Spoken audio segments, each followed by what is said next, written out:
Okay. So first of all, we'll talk about what we refer as a published financial statement. These are those financial statements which are prepared by the listed companies. When we talk about listed companies, these are the public companies whose shares are trading in the securities exchange market.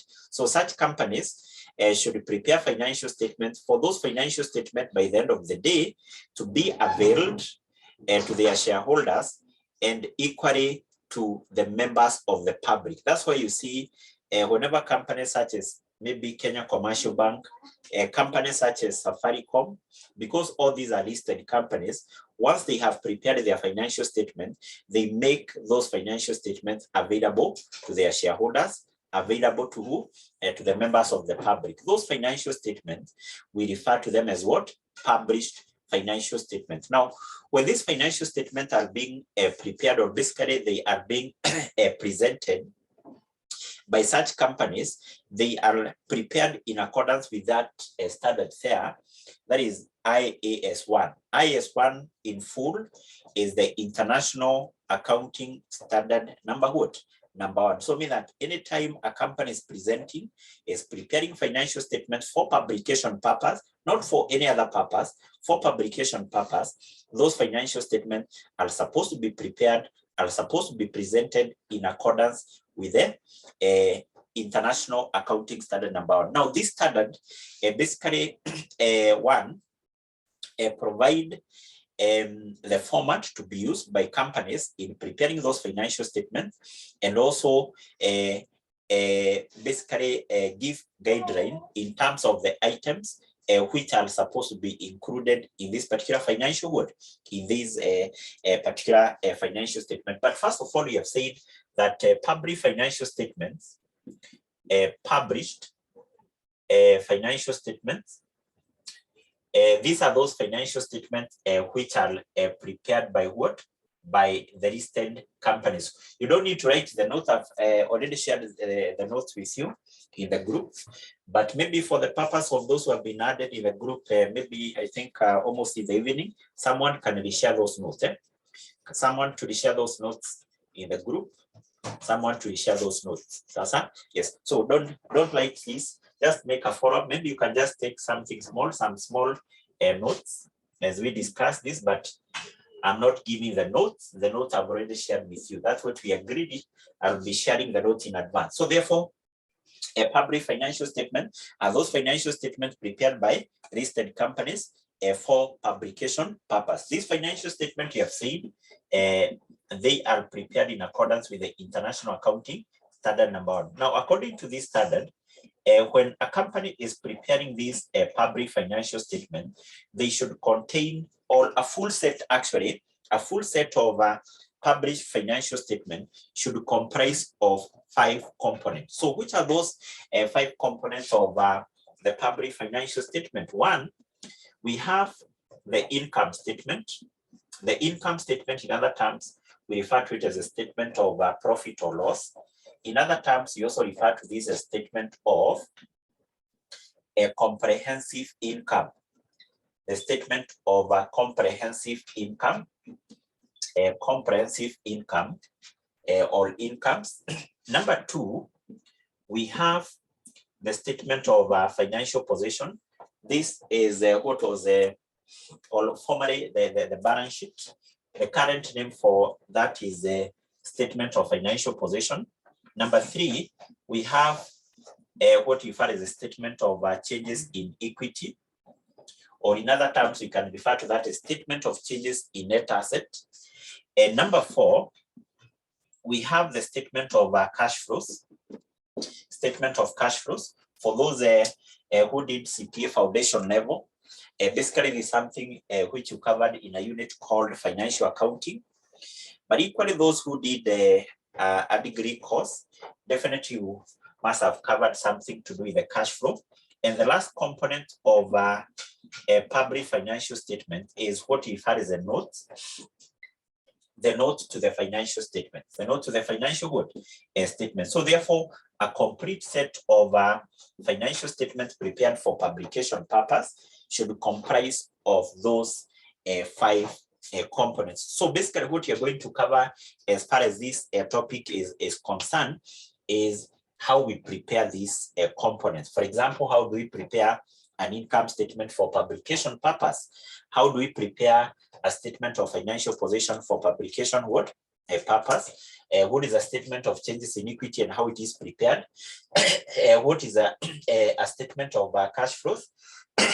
And equally, how we prepare the same, and what are the notes? So in this case, when talk about the notes, as the name suggests, these are supplementary notes, supplementary or additional notes to these financial statements. These notes are intended to do what? To explain some of the items which are included in those financial statements, and two, these notes also explain the accounting concept used by the company to prepare those financial statements. We know that when financial statements are being prepared, they are prepared based on certain accounting concept. This is something definitely which also you covered somewhere. They include the accrual concept, the going concern concept, what if as the prudence concept, the substance of a form concept, and also these notes explains the accounting policies adopted by the company to prepare financial statement. In this case, when we talk about what you as the accounting policies, we are talking of, for example, how the company is depreciating assets, how the company determined the value of the closing inventory. So majorly that the main purpose of of the notes. But basically what I've said is that what we are going to cover as far as this topic is how we prepare the first four components. The first four components. So we can start with the first one, and that is the income statement. The income statement, or what you refer as a statement of comprehensive income. Income statement.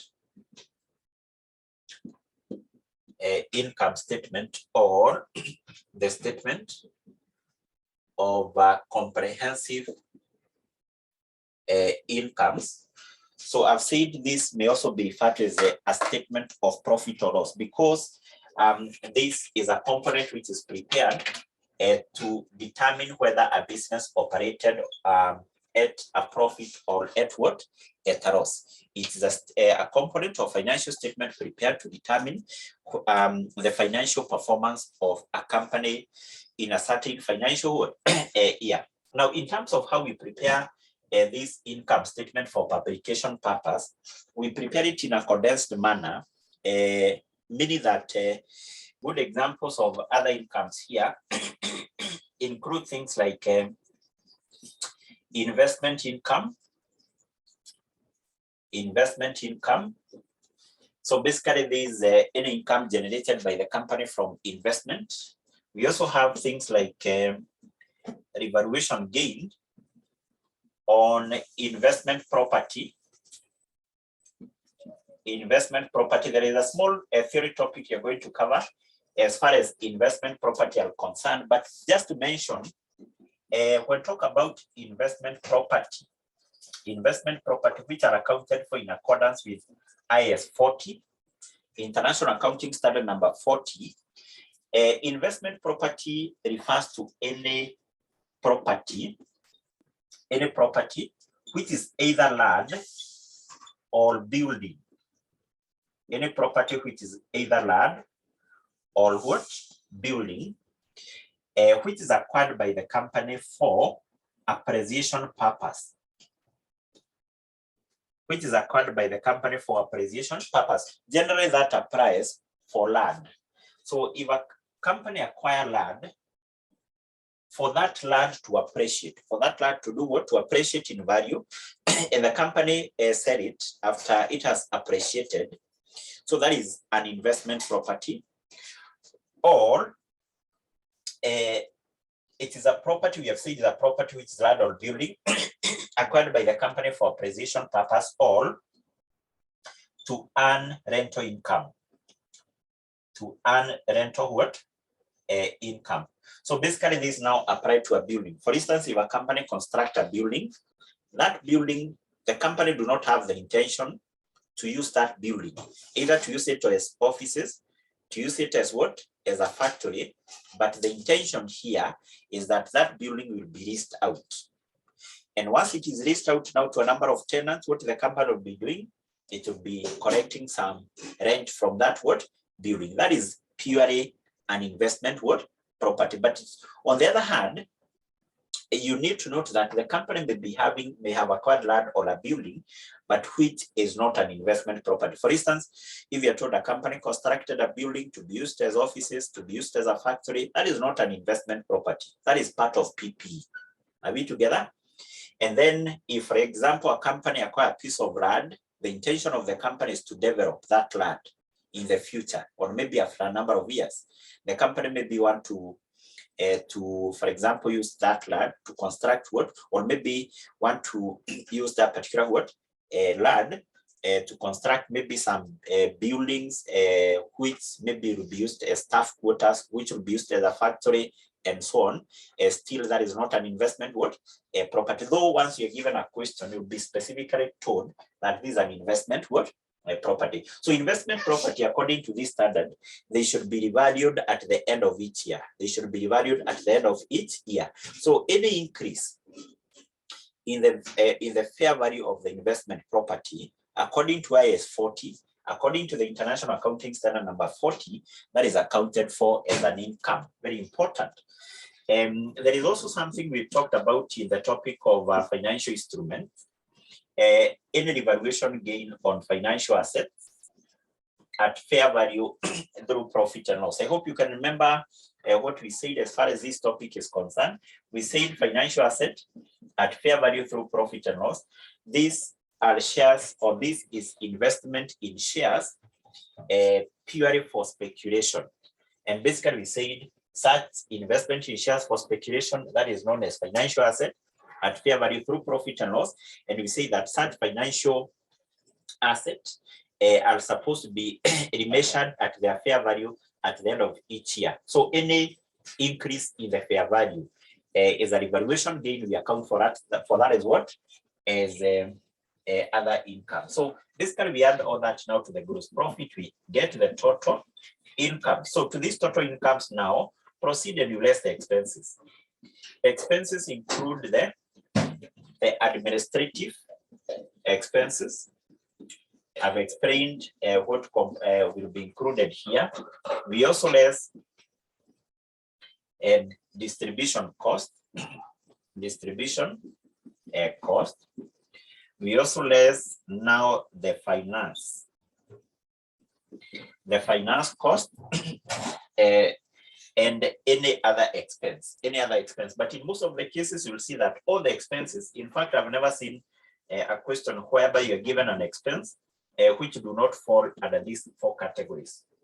Under these four what categories? But basically, I've said if we have any other expense included here under the heading of other expenses. So then from there, what you get here is a profit before tax. The profit before what? Tax. So then now to this, you less what? Something called the income tax. The income tax expense. Now you have to recall from what we covered in the just concluded topic to December income tax. We said income tax comprises of two components of tax. This comprises of something called the current tax. That is what we list there. And also something called the deferred tax. Either the deferred tax income or the deferred tax what? Expense. And then from there we get now the profit after tax. The profit after tax. So after getting that profit after tax, we proceed and we take into account what we refer as other comprehensive incomes. Other comprehensive income. So in this case, when we talk about other comprehensive incomes, we say that these are other incomes by the company, other items of incomes by the company which should not be included or which should not be part of this profit for the year. And they include things like what? They include things like revaluation gain or loss on property, plant, and equipment. So if the company valued some items of PPE, there was a revaluation gain or loss, that is part of other comprehensive income. It should not be included in this profit. And also revaluation gain or loss on financial asset at fair value through other comprehensive income. Equally, this is something we discussed in the previous topic. We said these are financial asset at fair value through other comprehensive income. We said it is investment in shares, and the company intends to retain ownership of such shares for a long period of time. So we said equally, those particular financial assets should be remeasured at their fair value at the end of each year.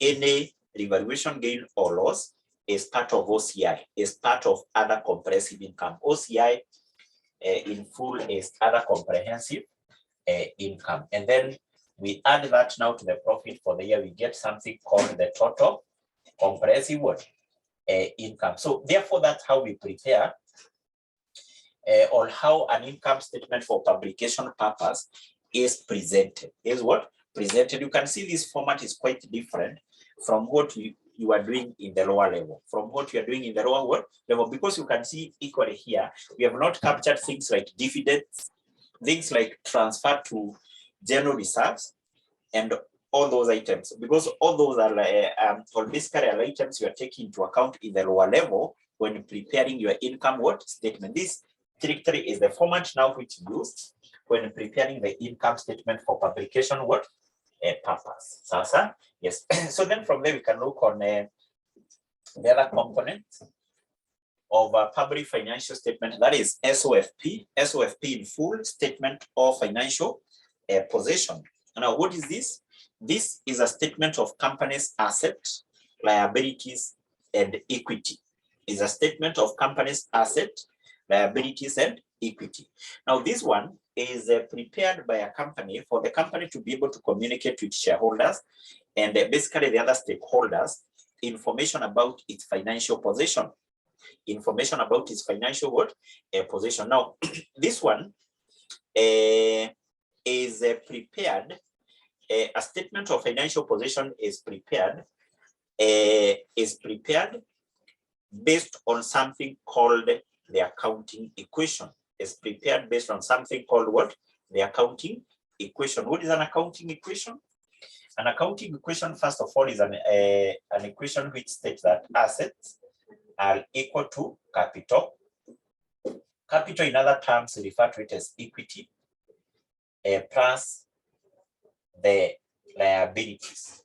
Plus what? The liabilities. So this is a fundamental equation in accounting. And actually, we say that the concept of double entry is based on that equation, that assets are equal to capital plus what? Liabilities. So in terms of how we prepare a statement of financial position, we start by recording assets, which we definitely classify into two or split into two, non-current asset and current what? Assets. So first of all, we start with what? Non-current asset. And equally here, we just have a single column. Non-current asset, we know that these are long-term assets which are acquired by the company and to help the company to generate revenue. And therefore, these include assets such as PPE, property, plant, and equipment. And basically, PPE, these include all tangible non-current assets. All tangible non-current assets. We also have what else? We also have all the other intangible, the other non-current assets which we record here include intangible assets.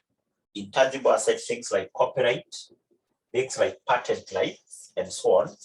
We also have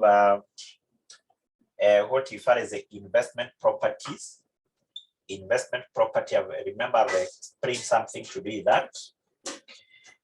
We also have other assets such as financial asset at fair value through other comprehensive income through other comprehensive income. Yes, so those are good examples of or some of the non-current assets which we include there. Then from there we proceed and record now the current liabilities. Sorry, not the current liabilities, but rather the current assets. The current assets. The current assets, we say that these are the assets which are related to the trading activities of the business. They include the inventory, and the inventory specifically which we record here is the closing inventory. Then we also record the trade receivables, the cash, and what? And bank balance, and the other asset maybe which you didn't come across in the lower level is financial asset at fair value through profit and loss. Through profit and what? And loss. Through profit and loss. Through profit and loss. Through profit and loss. Yes, it is obvious that when recording the asset here, the asset will record same there at their net book value. Net book value because that is the correct value of the asset at the end of the year. Just like what you have been doing in the other topics. Yes. So financial assets at fair value through profit and loss. This we said is investment in shares purely for speculation. Purely for what? For speculation. And then from there, what you do, you get the total asset. You add all what you have there, including current assets, you get the total asset. The borderline third, because now that is the end of the first part. Then proceed and record what? Equity and liabilities.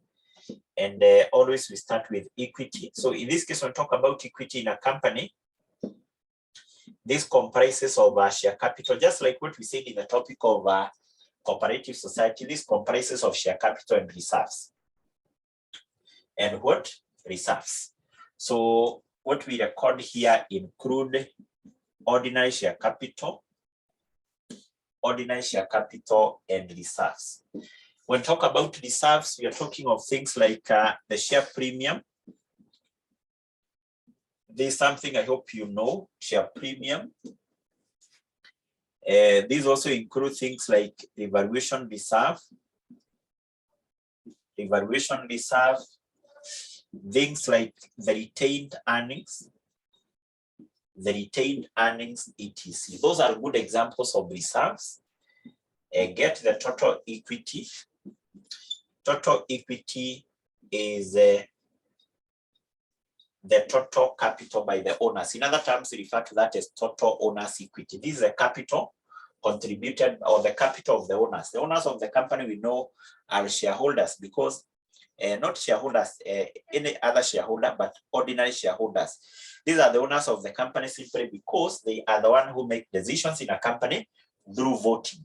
If you buy ordinary shares, you have a voting right. You are the owner of that company. You participate in terms of making the decisions of that company. And then finally, we record liabilities here. Liabilities, we classify them into two: non-current liabilities, and basically that's what we start with. These include things like the bank loan, things like what? Debentures, things like debentures. These also include what the other item which you also include here is something like deferred tax. Deferred tax, remember I said a deferred tax liability is a tax payable by the company in the future. Payable by the company in what? In the future. Yes. And then finally, we record now the items of current liabilities. Items of current liabilities. These will include things like trade payables, the amount of money not yet paid to the suppliers, things like bank overdraft, and so on. Yes. So basically, those are some of the items now which we record there. And then we get what? The total. total equity and what? Liabilities. So basically, whatever you get here as your total equity and liabilities must be equal to your total what? Asset. So that is how a statement of financial position is basically presented. This is something we have come across in the other what? Topics. So therefore, this is just like a small recap of what you have been doing in the other topics. In the topic of the cooperative society, we looked on how we prepare a statement of financial position. The topic of accounting for professional firms. The other topic to do with what? Yes, so basically that is something we have covered in a number of topics which you have already tackled. Yes, so then from there we can look on the other components. That is the other component on number 3, and that is a statement of changes. Statement of changes in equity. What is a statement of changes in equity? So when talk about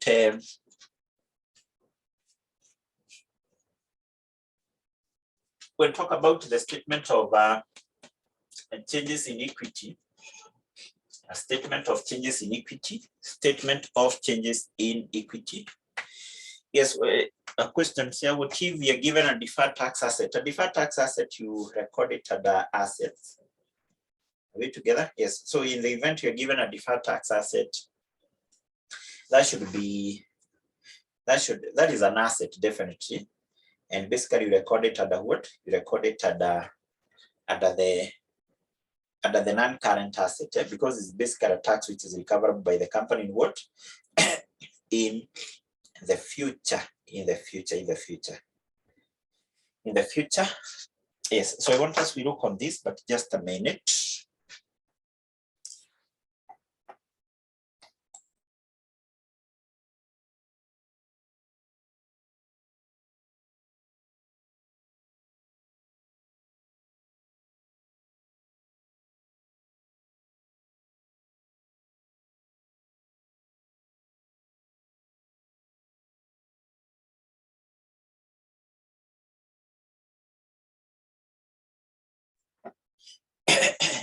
Yes, so I think we can proceed. I want us to look on now the statement of changes in equity. So a statement of changes in equity, as the name suggests, it is a statement which is prepared, or basically a component of a financial statement which is prepared to show, or basically to explain the reason why the various items of equity changed.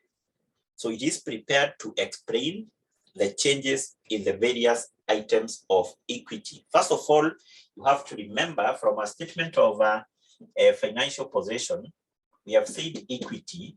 This is ordinary share capital and what? And reserves. So therefore, this statement here is prepared to do what? To explain changes in items of equity. In items of what? In items of equity. For instance, if ordinary share capital at the start of the year was 40 million, this is the ordinary share capital at the start. And at the end of the year, the ordinary share capital is something like 80 million. So you'll be able to get now an explanation regarding what caused that change, in this statement. You'll be able to see which transaction which occurred during the current financial year and which caused the ordinary share capital to increase from what? 40 to 80 million. That's why we are saying it is a statement which is prepared to do what? To explain the changes in the items of equity. All the items of equity, including ordinary share capital and all items of what? All items of reserves. So therefore, in terms of how we prepare now this statement here, the statement of changes in equity. So first of all, we have the first column here being the details column, and then what you do, you go through the information which you have given, you identify the items of equity which that company is having, the common items of equity which any company will be having or may be having, include one, the ordinary share capital, share premium. These are the common items of equity which any company will be having. We also have the retained earnings or the retained profits. The other one is general reserves, and revaluation reserves. So those are the common items of equity. Also have the total column. Your last column there should be the total column. So always here you start with the balance brought down. Balance brought down is basically the balance at the start of the year. So this now what will be given is the trial balance. In trial balance before adjusting that with the effect of the transactions which occurred during the current financial year. Now, in this statement of changes in equity, some of the items which may cause these balances to change, starting with this one, is a bonus issue. A bonus issue, I hope those who are doing company law, maybe you have covered something to do with this. Bonus issue is the issue of additional shares to the existing shareholders of the company free of charge. Here the company issue additional shares to the existing shareholders of the company free of charge. So the effect of that is that the share capital of the company increase, and then once the company make a bonus issue, the company uses one of the reserves. Actually, the company may use two reserves, either the share premium or the retained profit or the retained earnings, to finance that bonus issue. To finance that bonus issue. So therefore, you'll see that the ordinary share capital increase, and the reserve which has been used by the company, which is either a share premium or the retained profit, will do what? We reduce. So once you're given a question whereby the company made a bonus issue, specifically would be told the reserve which was used. If the company used the share premium or the retained earnings, that information, you'll be given that information. So therefore, you increase the ordinary share capital to reduce the reserve which was used. So the other transaction which may also affect the ordinary share capital is a bonus. Sorry, not a bonus, but rather a right issue. A right issue is what? A right issue is the issue of additional shares to the existing shareholders of the company, but here at a price below the market price. The shareholders will have to pay a price below the market price, and therefore a right issue in most of the cases increases the share capital and the share premium.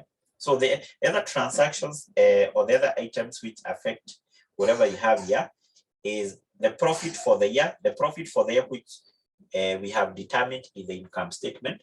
We bring it to this column for retained profit. We take that amount to the total column, and also dividends. Once the company pay dividends, of which in this case we have two types of dividends: interim dividends and also final. Interim dividends are the dividends which are paid by the company in course of the financial year. Final dividends are the dividends which are proposed to be paid at the end of the year. We know dividends are paid from profits. So that's why we come and we rest our dividends in that column there, the column for retained earnings. Then you take those dividends now to the last column. Equally, you may also be told that the directors of the company proposed to transfer certain amount from the profit to general reserves. So that amount which is proposed to be transferred from the retained profit, you deduct it there, you transfer it there to general reserves.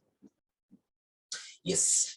And the other item which we may also have here is a revaluation gain or loss on property, plant, and equipment. So once the company revalued some items of PPE, items of property, plant, and equipment, there was a revaluation gain or loss. Again, we added here a loss, we less it. Yes, and then we take now the amount to the last column. So these are some of the the transactions which will occur during the current financial year and which affect now the items of what? Of equity. And then what you do here, you get now the balance at the end of the year for each of the items, here. And basically whatever you get here, these particular balances which we get here, this now what we transfer to the statement of financial position, specifically under the equity section. When preparing your statement of financial position, this is what you transfer to the statement of financial position, specifically under the equity section. So that's how we prepare a statement of changes in in equity. Yes. So the other component, the statement of cash flow. The statement of cash flow, we're going to look on this as a separate topic. So therefore, basically, we are not going to discuss that statement of cash flow. We are going to look on that. We are going to tackle that as a separate topic. We look on what is a statement of cash flow, how is it supposed to be prepared, and definitely I hope this is something maybe you came across somewhere. We will be able to see that a statement of cash flow is prepared in accordance with IS 7, and basically look on the methods which are used in terms of preparing now a statement of a statement of cash flows. A statement of of cash flows. So remember, I've mentioned something to do with the notes. Notes to the financial statement, which is the other component, number 4. And basically, I've said that these are the supplementary, these are the additional notes to the financial statements. They do what? They explain the accounting concepts used by the company to prepare the financial statement, and equally the accounting policies adopted by the company. For instance, how the company is depreciating its assets, how the company is valuing the inventory, and so on. And some of the items which are included in this particular notes include items such as the basis of preparing financial statement, what refer as the subsequent events. Subsequent events are the events which occurs after the financial statements have been prepared, but which need to be brought to the attention of the shareholders. This note also include items such as the depreciation of asset, how the asset were being depreciated, and so on. So those are some of the items which may be captured in in this particular notes. Yes, I think maybe with that, unless maybe there is a question, we can be able to go now to, or basically we can be able to look on an illustration question. I don't know whether there is any question on that, on what you have discussed. We have any question before we can do an illustration question?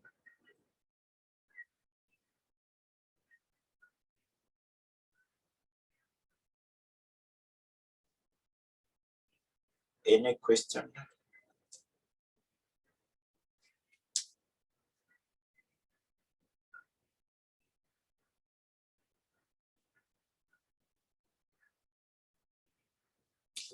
Okay, I think there is none. So I want us to now look on an illustration question. Let me see which question to start with.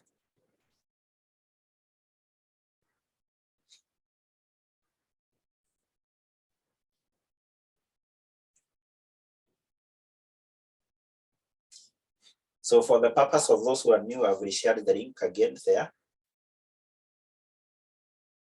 I've reshared the link.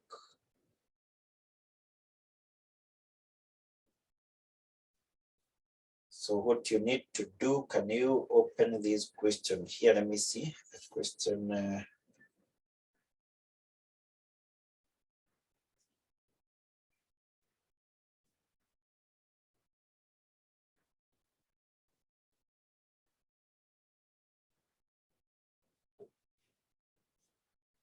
Yes, let's look on the question which was there last sitting, December 2023. I think 𝐂𝐏𝐀 can share that. I can share that question with you in the group.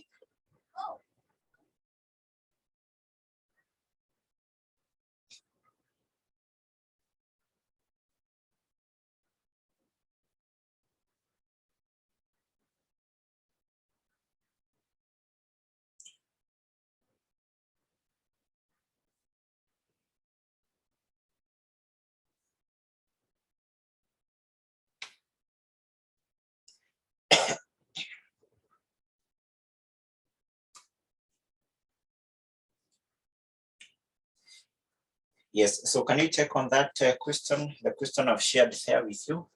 That is a question for April 2023. That is last sitting.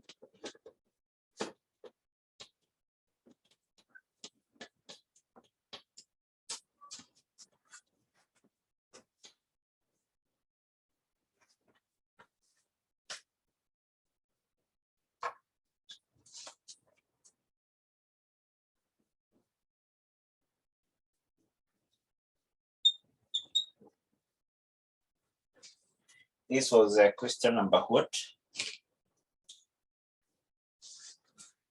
Yes, question number 3. Question number 3.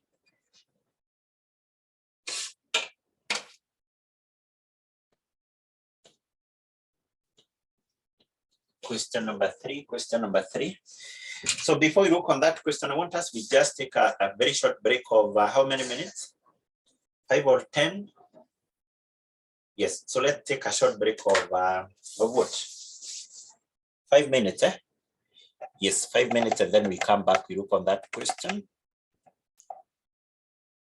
Okay, no problem. 10, we can take a break of 10. So we'll be back by 9:15. By 9:15, we'll be back.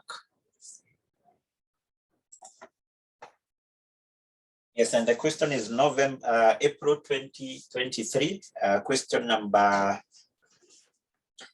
3. So the question is, this is a question which was there last sitting, a question which was very, very simple.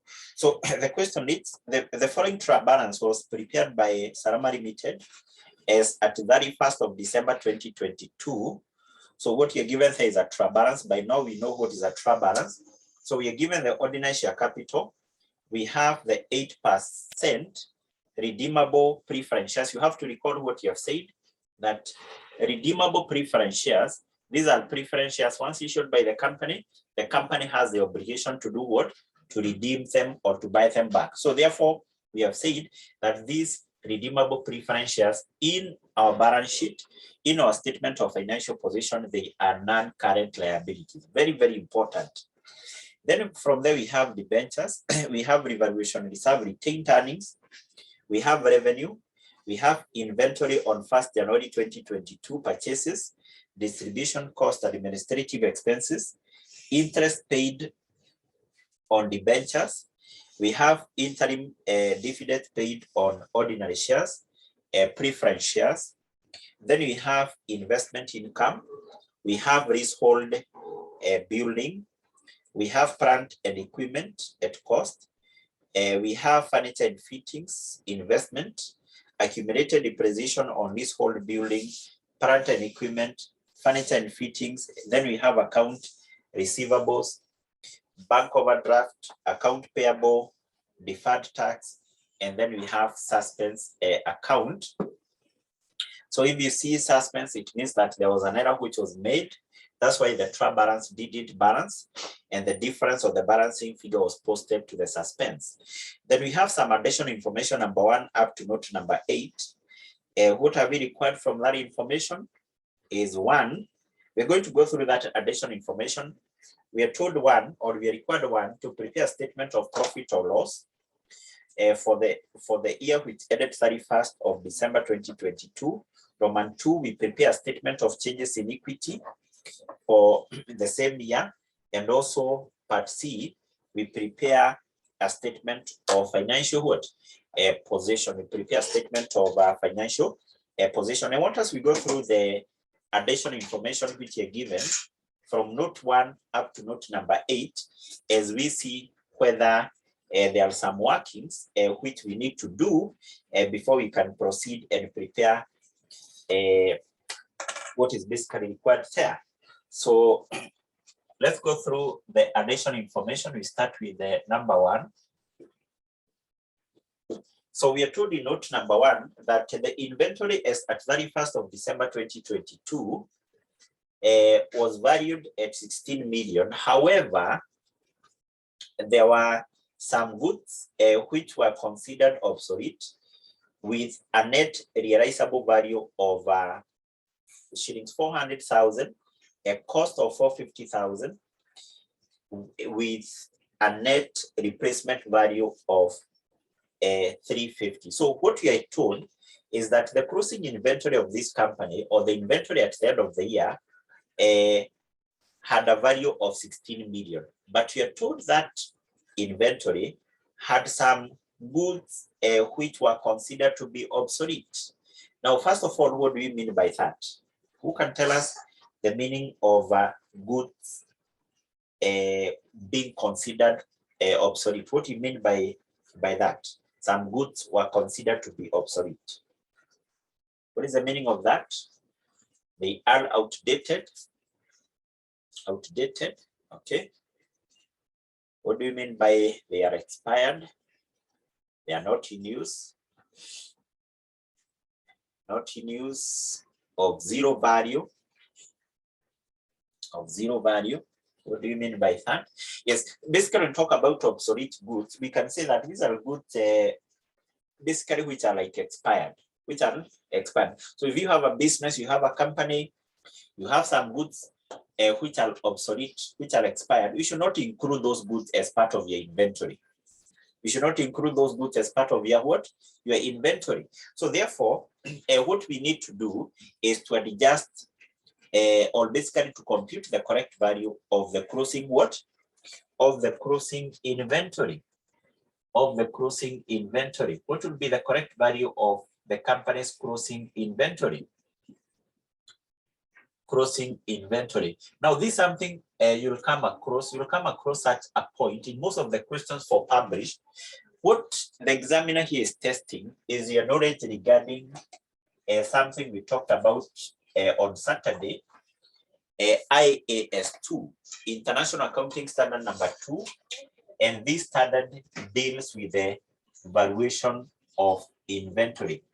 This is something I mentioned on Saturday when we were looking on the topic of deferred tax.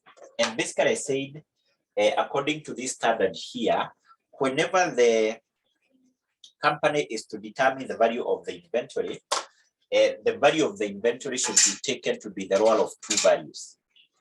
We take the value of the inventory to be the role of number 1, the cost, or number 2, the net realizable value. So anytime you come across such a point, this is what the examiner is testing. Do you know how the company should value the inventory?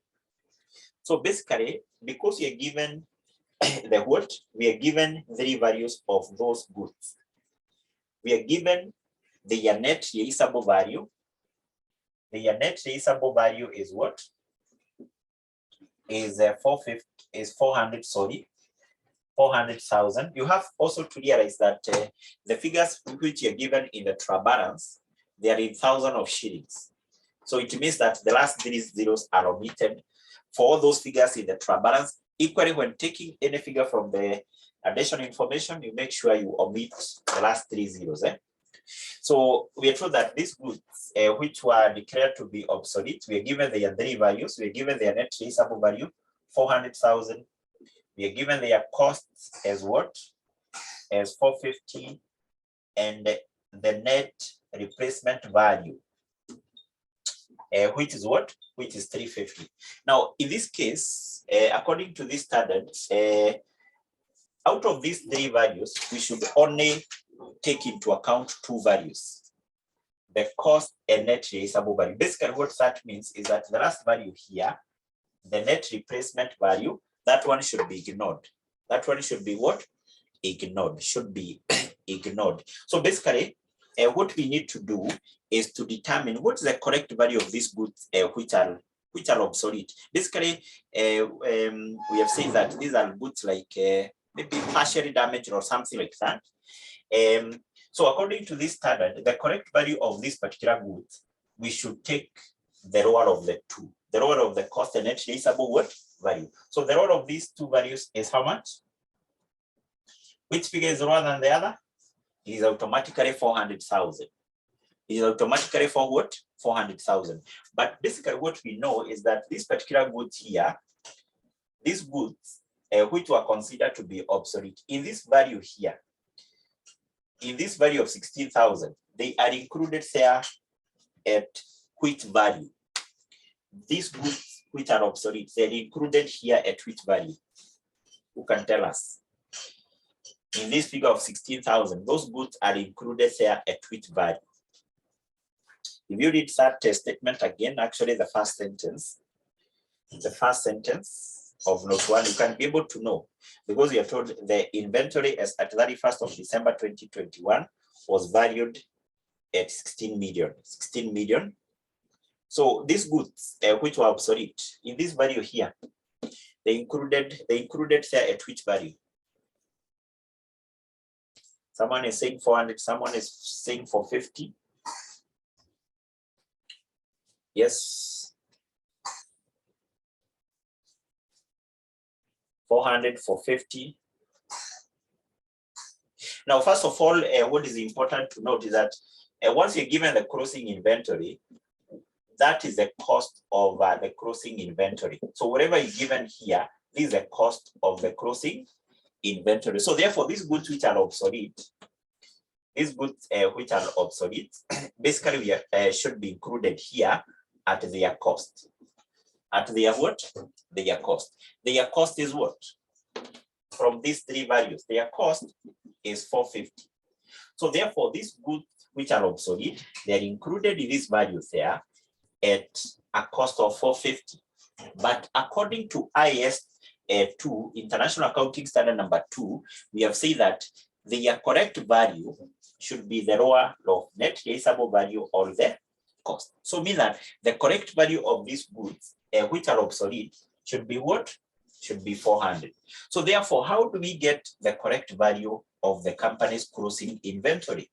To get the correct value of the company's closing inventory, we take that value which are given in note 1, we less the value which is included here for these goods which are obsolete. These goods are included in this value at 450, which you are saying this should not be correct, the value of those goods in accordance with IAS 2. In accordance with IAS 2, the correct value should be the lower of costs, 450, and net realizable value, which is 400. We have said the lower of the two is what? Is 400. So therefore, because they're included here at 450, which is not the correct value, we less 450, and then we add them back here at their correct value. Their correct value is what? Is 400. Is for what? 400. So meaning that the correct value of the company's closing inventory should be 15,950. 59 what? 50. Are we together? Yes, what we have done, we have taken 16 and we have deducted those goods here at 450 because they're included here at 450, which is the cost. And then we have added them back at their correct value. The correct value is how much? Is 400. Is for what? 400. So therefore, that is what you are supposed to do as far as that point is concerned. You compute the correct value of the company's closing inventory. 16,000 minus 450 plus 400, which will give us 15,950. So this is now the value of the closing inventory we are going to use both in the income statement when computing the cost of sales and also in preparing our statement of financial position. We are going to include or we're going to record the inventory of the company in the statement of financial position at what? At 15,950. So this point here is very, very common. In most of these questions, you'll come across basically an additional information regarding such an item of inventory. So what the examiner says is testing is your knowledge regarding international accounting standard number 2. How do we value the closing inventory? So we are through with that. Let's move to number 2. In number 2, we are told that the 6% debentures were issued on 1st July 2022. The interest on debentures is payable semi-annually. So the reason why given that the information as to when the debentures were issued is for you to determine how much interest was the company supposed to pay during the current financial year. So let's compute that interest. The interest on debentures. Interest on debentures. So we are told that the debentures were issued on which date? They were issued. First of all, even before we check on the date they were issued, it is always important to know when the current financial year is starting and when is it ending. So it is ending on the date we are required to present the financial statement, to prepare financial statement. So if you go to the requirement down there, you'll be able to see that we are required to prepare financial statement for the year which ended 31st of December 2022. That is when the current financial year of the company was ending. It means that this year started on 1st of January 2022. Now let's go back to point number 2. Let's go back to the additional information number 2. When were the debentures issued? The debentures were issued on 1st July 2022.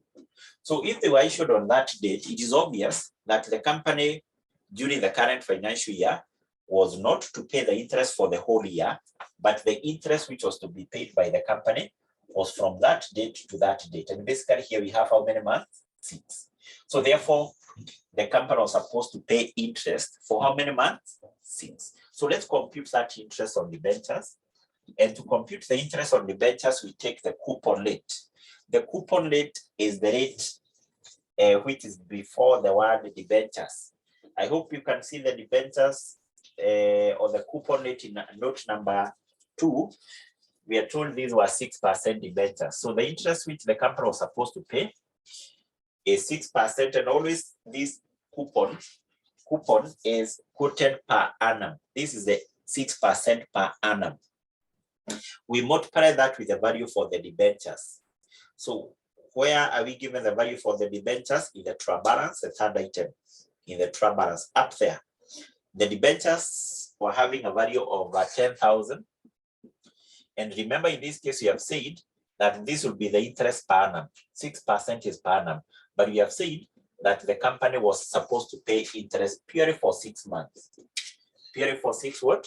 Months. So this will give us what? Give me that interest. Give me that interest. The interest was how much? Yeah. 6%, which will give us 600, half of that.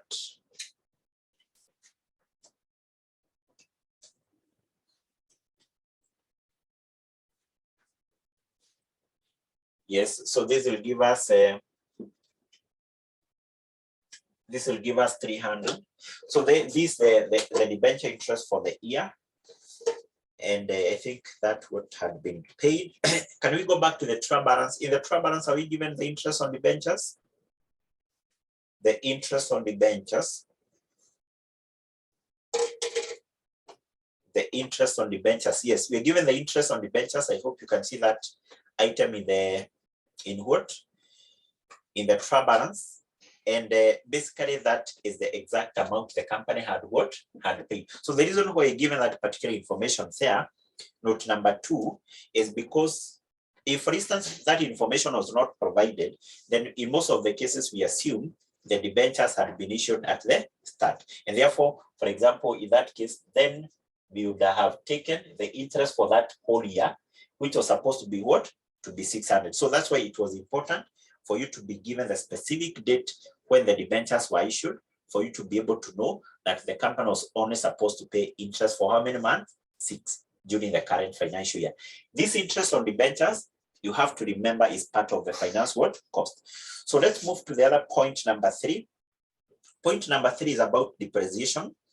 We are told the policy of the company in relation to the depreciation of its asset is as follows. So let's compute depreciation on those assets. Depreciation on those assets. Depreciation. So we start by computing depreciation on leasehold.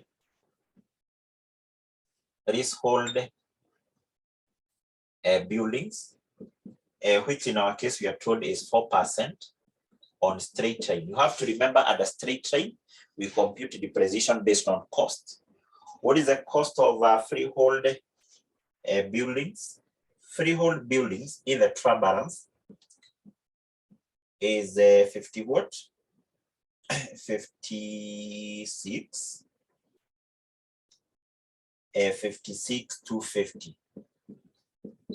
So that will give us a depreciation of how much. You try to be chap. Now, interest being payable semi-annually means that company inastahili kulipa interest after every 6 months. After every 6 months, that is when the company is supposed to pay what? Interest. And basically, you can see here the interest for 6 months was 300. That is what the company had exactly paid. That is why in the trial balance, we have an interest of 300. This is what had been paid. The interest for how many months? 6.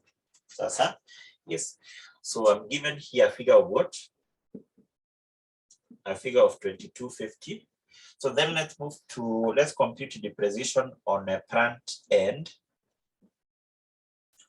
equipment, which is 20%. Still on straight line, we take the costs of plant and equipment, which is 55,000. So will this give us 11,000? Is it 11,000? Depreciation on plant and equipment, yes. So then we compute depreciation on furniture and fittings, which is 4%. On reducing balance. Reducing balance, we compute depreciation on what? On the net book value. So what will be the net book value? The net book value here will be equal to the cost. The cost of furniture and fittings is 35,000 minus the accumulated depreciation, which is 96. So first of all, get the net book value and then 4%. Then 4% of that. You give me that value.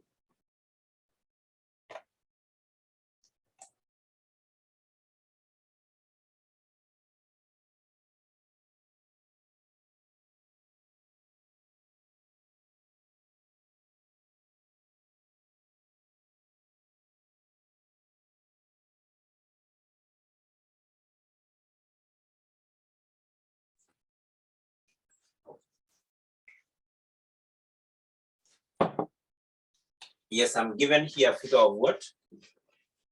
Of 1016,000. That is the depreciation on furniture and what? Fittings. Furniture and fittings. So basically, we're through with that. Oh, sorry, there is something you're given there. Okay, there is something you're given in note number 3. In relation to plant and equipment, in relation to the plant and equipment, you're told that the plant and equipment will have a residue value of 5 million. So the residue value is basically the value an asset is expected to have at the end of its useful life.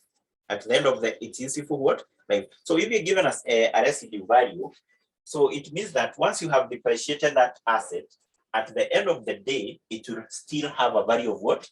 5,000. So what you do in such a case, you take the cost minus the residue value. Minus the residue what? Value. Yes. So this is how we should compute the depreciation on the plant and equipment. So, and this will give us what? This will give us 50,000. 20% of that. Is it 10,000? Yes, 10,000. Is that the case? Yes. I hope you can see that value, the residue value of plant and equipment. Are we together? Yes. So you less it from the cost. You less it from what? The cost. And the other name for that is the scrap value. The examiner may use any of the words there, scrap or the residue value, less it from the cost. Yes. So then we are told in the last sentence of note number 3 that depreciation is classified as part of the cost of sales. This is what we said, that all these depreciations here, we classify them as part of the cost of what? As sales, part of the cost of sales, except depreciation on furniture and fittings, which would be classified as part of admin. So this depreciation here will be part of the administrative expenses, but the depreciation on what? On leasehold building, plant and equipment, this will be part of what? The cost of sales. That's what we need to remember now. So let's move to note number 4. And in note number 4, we are told that the taxable timing difference were 24 million, while the deductible timing difference were 10.5 million during the year. Now, why are we given this information? We are given this information to be able to determine the amount of deferred tax. To be able to determine what? The amount of deferred tax, income or expense to be charged in the income statement. So how do we determine that amount of deferred tax? How do we determine the amount of deferred tax to be charged in the income statement? And basically this will either be deferred tax income or deferred tax what? Expense. So because you're given the taxable timing difference and the deductible timing difference, we get in this case a net amount. We determine here whether we have a net taxable timing difference or a net deductible. So like in our case, we have taxable timing difference, and in this case we treat this taxable timing difference, or we treat this timing difference in the same way we treat the temporary what? Difference. So in this case we have taxable timing difference of 24 million, and then we have deductible timing difference of 10.5. Basically, I've said there are some questions whereby you may be given a temporary difference. In this question, you're given timing difference. I've said in terms of how we treat the two, temporary difference, timing difference, we treat them in the same way. So what we need to do is to determine whether during this current financial year, whether we have net taxable or net deductible timing difference. So in this case, what are we going to have here? We are going to have a net, we take this, or basically we offset that from our taxable timing difference. We are going to have what? A net taxable timing difference. Is that the case? Yes. Of how much? Which is what is the difference here? 13.5. Yes. So in this case, we can say that we have net taxable timing difference, which is equal to 24. Remember, our figures are in 1,000 of shillings minus 10,500, which will be 13.5. And basically, we said when talk about the taxable timing difference, or the taxable temporary difference, this result to an amount which will be taxable in the future. I hope you can remember this is something we discussed in our previous topic. And therefore, we said if you're given taxable timing difference or taxable temporary difference, you have to compute something called the deferred tax liability. The deferred tax what? Liability. How do we compute that deferred tax liability? We compute the deferred tax liability by taking the net taxable temporary difference times the tax rate, So we take into account what we have computed here, 13,500 times the tax rate. Tax rate, we're given that, I think, in the last point. as the last note, the last note 8, which is 30%. 30%. So 30% of that will give us how much? 30% of 13.5. It will give us what? It will give us 40/50. Yes. Now this is a deferred tax liability. This is what we are going to take to our statement of financial position. When preparing the statement of financial position at the end of the year, this one we take it there, or we record it there as a non-current liability. As a non-current what? Liability. And then from there, we need to determine the amount of deferred tax income or expense to be taken to the income statement. How do we do that? How do we do that? We do that by preparing an account. We do that by preparing an account, which is called the deferred tax account. The deferred tax account. Now, in this particular account, we have two items to be recorded here. We have the opening balance and the closing balance. First of all, can you go back to the trial balance? In the trial balance which you're given, can you see something called the deferred tax? The deferred tax. The second item from the bottom of the trial balance. Can you see that deferred tax? Deferred tax, can you see that amount? How much is it? Deferred tax in our trial balance in Ngapi? It is 52. It is 52, the second item from the bottom of the trial balance. Now, who can tell us that amount of 52? What is it? Is it a deferred tax asset? Is it a deferred tax liability? Is that a deferred tax asset? Is it a deferred tax liability? What is it? Deferred tax asset, deferred tax liability.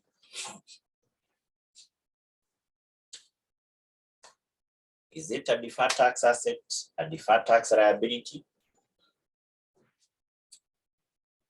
This is automatically a liability. You have to recall what we said. From the word dealer, there is no way you can be given an asset on the credit side of the trial balance. That is a trial balance. And being a trial balance, you can see that figure of 52 is on the credit side. Automatically, the examiner will not tell you. It's upon you to check. And you see that that figure of 52 is on the credit side of the trial balance. And being that is the case, that automatically is a liability. So therefore, when preparing this account, take into account that is a liability. You record it on which side of the account? Remember, these are ledger accounts. That is the credit side, and this is the debit side. So being a deferred tax liability, record it as the opening balance on which side?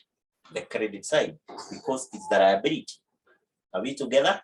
And then that is now the opening balance, the deferred tax liability at the start. Then what you have computed here from the information you are given in that point number, 5. Is it point number 5?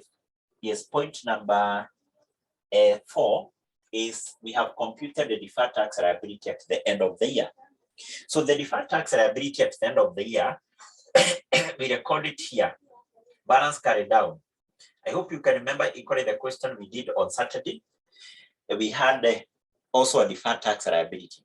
And then from there, what you do, and this equally something also we tackled on Saturday, we prepared such an account. We said you then need to prepare this account, to balance this account.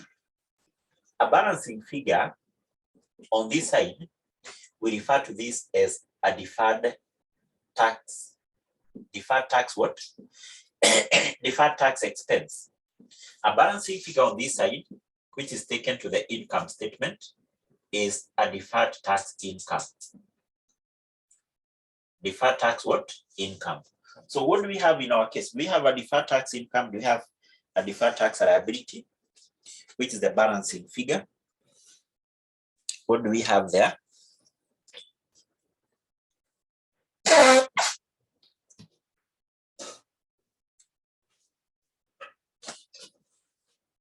Deferred tax asset, deferred tax income, deferred tax expense. should be the balancing figure. The side which is more is the credit. So this is 52, this is 52. So means that we have a balancing figure on this side. And it is a deferred tax income. How much is it? Yes. Over 11 what? 1110. So that we say is a deferred tax income. Is a deferred tax what? Income. This is what we take into account in preparing our statement of comprehensive income or our statement of a profit or what? Or loss. So let's move to the other point. At least we need to finish on those workings. So therefore, you have to check on what you have done as far as that point is concerned, because this I know is a challenging area to most of the students. So let's move to note number 4. Note number 5. We are told that the corporate tax of 21.4 is to be provided for. Now this 21.4, this is what we refer to as the current tax. The current what? Tax, 21,400. So this is what we are going to take into account in the income statement, because when preparing the income statement, once we get the profit before tax, we less the income tax expense. Income tax expense comprises of two components of tax. Current tax, we have it here. Deferred tax, we have it here, which you have said a deferred tax can be a deferred tax income or a deferred tax what? Expense. What we have here is a deferred tax what? Income. The other item which we said may be adjusted, or the other item, or one of the items which affect this current tax is an over provision or under provision of current tax from the previous financial year. So in this question, I don't think we have such an over provision or what? Under provision. So let's move to point number 6, where we are told that the suspense account represents two components. So the last item in the trial balance, we have the suspense account, account, and you're told that this represents two items. One, we are told there was a proceeds from the sale of plant, 16 million, whose cost was 20 million, and an accumulated depreciation of 2.5. That will also affect, let me see, it is also likely to affect our depreciation up there. So we are told that this suspense account, first of all, the balance there, the last item in the trial balance is 26. So we are told this comprises of two components. One, the proceeds from the sale of plant. So the proceeds from the sale of plant. Once the company sell an asset, the amount realized from selling such an asset, we refer to it as proceeds. So such proceeds from the sale of an asset is accounted for by the company by doing what? Once the company sell an asset, the money received is debited in the bank account. Like in that case, that 16 million was supposed to be debited and then credited in account called disposal. But what the company did, it credited the account called what? Suspense. So this amount here comprises of the 16 million, which is what? The proceeds. Which is what? The proceeds from the sale of the what? From the sale of plant. Because what is taken into account once the company sell an asset is not the cost, is not the accumulated depreciation, but the sales proceed. Sales proceed is the one which is debited in the bank, credited in the suspense. But this will also affect the computation of depreciation. So we will have to go back there. But I think that is an adjustment we are going to do in our next class. Okay, and then number 2, this 26 also comprised of shillings 10 million from a bonus issue. So this also comprised of 10 million from a bonus what? Issue. So you can see if you are to add these two amounts, they will give us what? 26. So basically, once the company make a bonus issue, the the double entry for that is that one, the company should credit the ordinary what?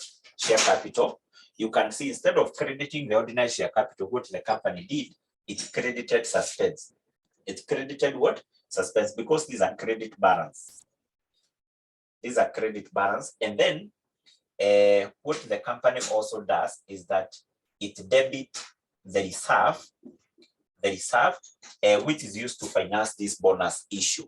Remember, we have said a bonus issue is the issue of additional shares to the existing shareholders of the company free of charge. So therefore, what we will do to eliminate this suspense, because the suspense must be eliminated, we are going to account for this 16 million here by preparing now the disposal account, because we have said that this amount here of 16 million, this was supposed to be credited in the disposal account. The moment the company sell an asset, the company must prepare an account called what? Disposal account, to determine was the asset sold at a profit or at a loss. This is something you covered in the lower level somewhere.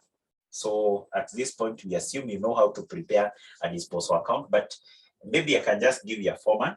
So when preparing the disposal account, we record the cost of the asset which is sold on that side. And then on this side, we have the sales proceeds. The sales proceeds and the accumulated depreciation. The objective of preparing this account is for you to determine this asset which was it sold at a profit or at a loss? So like in our case, this proceeds now was supposed to be credited here and not in the suspense. So it means with that we have eliminated that. These are the amount we have said we are going to add it to the ordinary share capital. To the ordinary share what? Capital. So therefore, this one we have said we take it to the disposal, and then this amount here we are going to add it to the ordinary what? Share capital, because the ordinary share capital is supposed to be what? To be increased. So but let's come back to this account. So this asset which was disposed, we are given that point, that information in note number 6.1. Its sales proceeds was 16, its cost was 20 million, and its accumulated depreciation was 2.5. So what we need to do very fast, let's balance that account to determine was this item disposed at a profit or loss. I think we will have a balancing figure here of what? Is it 1500? Yes, 1500. And basically, once you get a balancing figure on this side, a balancing figure on that side is a loss. A balancing figure on this side is a gain or a profit or disposal. But basically,